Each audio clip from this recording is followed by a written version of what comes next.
Hello Live Wires, Heather Boyd Wire here, and today it's Tip Tuesday. Today I'm revisiting some old designs from my 1994 catalog. I made these with thicker 1.5mm wire and flattened them in the rolling mill. I have the 1.5mm aluminum wire, which is the same thickness as this 16 gauge. You're also going to need your tools. I have cutters, flat pliers, round pliers, larger round pliers. I'm using a 1.5 or 2mm cotton cord. I have spring ends, a jump ring, and a variety of beads that fit on the cord. So I'll start with the musical note. I'm going to take a 12 to 15 inch piece of wire, and at the middle I'm just going to fold it down with the round pliers. So we're going to bring that one in there and bring that one in here. This wire is a bit stiff. It's the brass wire. We'll take our small round pliers and we're just going to bend that one out and then flip it and bend that one out there. So we have this loop. You don't want those wires to cross because when we flatten it, you don't want them to snap. So we can just bring this one in a little bit more. You could actually bend it beyond what you need and then you can push it in. From there, we'll just push it so it's flat and then make sure this makes a straight line. So we'll take our flat pliers and just bend this one straight down, and then this one at about the same distance. Just have a look, and then we're going to bend that one straight down. Now give it a good push with your thumb so it makes a sharper bend. From there, I'm going to do my preferred method of making spirals. I'm going to use a cone, and I'm just going to hold this right here, and then I'm going to take this and go around and around and up. And then we want to do the same thing here. So take this at the same position and we're going to go around and around and up. So now we know these curves will be about the same size. From there, we're just going to trim it. And then this one too in about the same position. So now we'll take the round pliers again and we're going to hold the end and just carefully bend it in. Same on this side. We'll take the end and just twist it, flick of the wrist, bring it in. This is actually brass wire, so it's a little stiffer than the copper wire. So now we're going to take this end and we want to push these down. So you can do it with your fingers, just push it down. This one didn't quite close that gap, so we're going to push it in a little bit and then just push it a little with the pliers. Just get your round pliers again and wiggle it in there. And then we're going to push this one down so it looks like that. And then if you need to even these out a bit, you can go in with your round or your flat pliers just to even them out. And then from there, I'm going to put it in the rolling mill.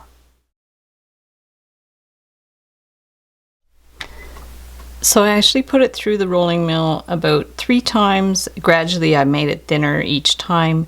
I wouldn't do this with the coated wire. This is the tarnish resistant brass, and I see some of the plastic came off. Just use bare copper, brass, or the aluminum wire for this project if you're going to flatten it quite thin. So for this one, we're going to take a 12 to 15 inch piece of the 1.5mm aluminum wire, and just not too far from the end, we're going to take a round form and just bend it straight up. So depending on how high you want your treble clef, you're just going to measure the height and then bend this down like this. We'll just get our cone and we just want to make the spiral again. So 1, 2, 3, and then we'll remove the cone, and then here we can just trim it. The wire is really soft, so you can use your smaller pliers if you like to close the loop. So we're going to take this and just curve it around, flick of the wrist, and then we're going to take this again and just like curve it around, just turning your wrist there. And then you can do it by hand, just push these down. So we just want it to look like that, and then we're going to form the loop on this side. Bring this one around, clip it, push that straight down. Now we're going to flatten it. You can either put it through the rolling mill, you can hammer it, or the aluminum wire is soft, so you can put it through a pasta maker. I'm going to hold the end gently and just push this over top. You can push this up a bit, you can bring this one down a bit, just adjust it to your liking. And then the other thing you can do to make it more secure is just pull it back, stick this wire in between those two, push it right over to this way, and then bring this one on top so it actually goes through that part of the treble clef. And then you can just adjust it. This way it's a lot more solid because it's intertwined. So now we're going to put on a jump ring and just close it up. And then we're going to take a 26-inch piece of cotton cord. I've actually glued the end so that it wouldn't fray. We'll start by putting on a spring on one side. I'm going to actually clip this loop off because I don't want a loop on the middle spring. So we're just going to clip that off, put the spring on the cord,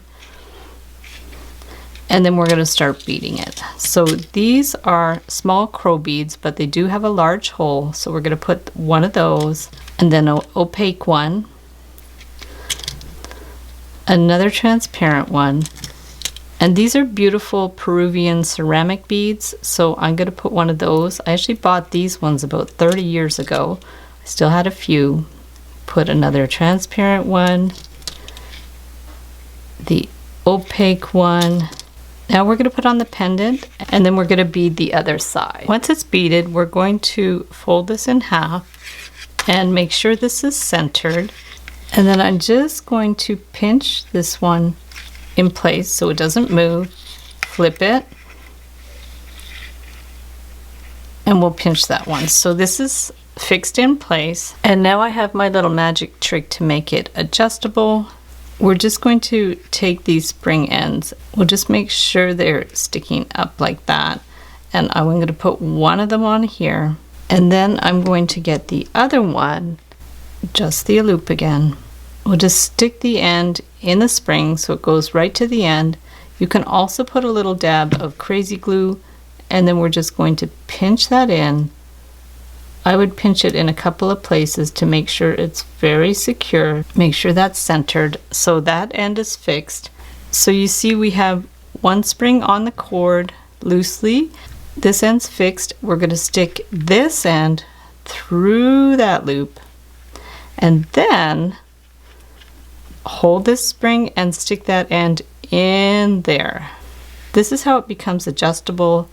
Again, you can stick a dab of glue in there if you want. We're just going to pinch that a couple of places, and then these ends here, if it's too loose, you can pinch them in a little bit more. Not too much, just a little bit more so there's a wee bit of friction on there. And so now you'll see, instead of having to do ugly knots on the end, you have this cord that is adjustable with the springs. You can wear it any length you want, even as a choker. And there's your beautiful adjustable necklace that's beaded and with this beautiful flattened pendant. So thanks so much for watching the video. Give it a big thumbs up if you liked it. Be sure to subscribe to my channel for lots more wire art and jewelry making videos. Hit the notification bell to be notified when I go live and when I post new videos. And if you'd like to share photos of your wire art and jewelry, be sure to join the Wire Makers Club on Facebook. And if you'd like to check out my work on Etsy, my husband and I specialize in custom wedding cake toppers and funky jewelry. I also have a mailing list, so if you'd like to sign up below, I'll send you my Wire Art Essentials ebook. So thanks again for watching, and we'll see you the next time.